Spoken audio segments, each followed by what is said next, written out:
Hey everyone, great story from the sidewalk today. I am driving home now. Uh, a Hispanic woman who spoke only Spanish stopped, the car stopped for me. They took our information. I spoke a little bit of broken Spanish to them.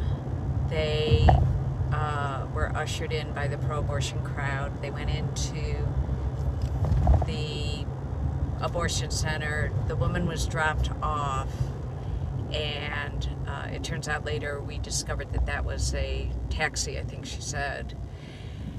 And I spoke some Spanish over the microphone, and Ruby, who is one of our, she's a friend of the ministry, but she's not with us, but she saw the Hispanic woman and started calling out to her as well.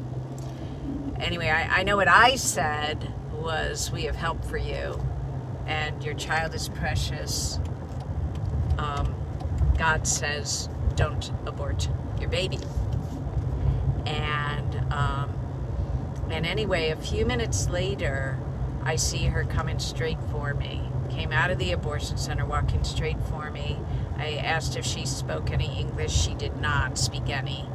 So I pull out Google Translator. I said what I could in broken Spanish. I pull out Google Translator. The pro-abortion crowd came racing over, and they were livid.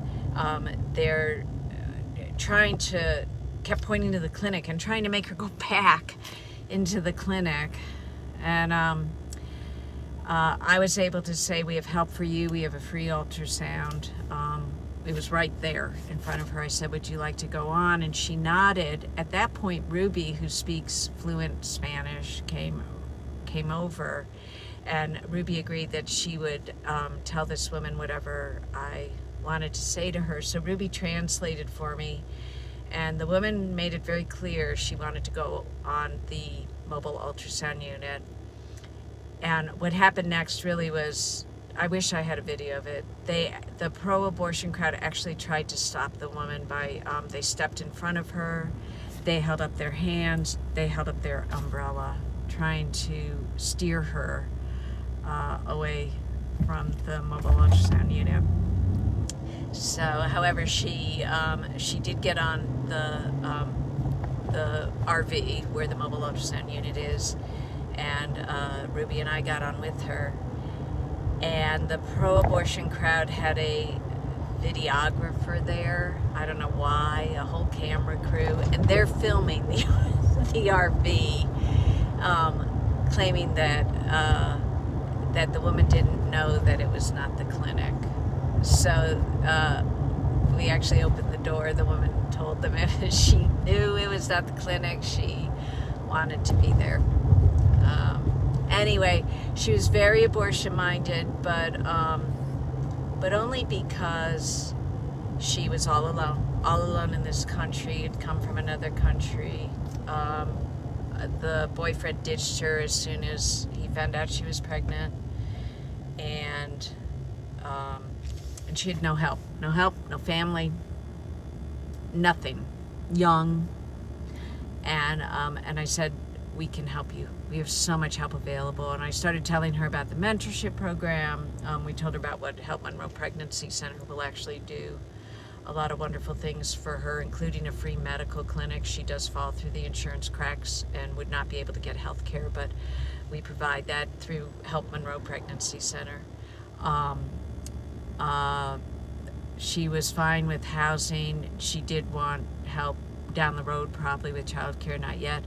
This is her only child. She really just had no idea what a baby would need and knew she couldn't afford what the baby would need. But we take care of that through our baby shower. We give 2 full years of everything that the baby will need.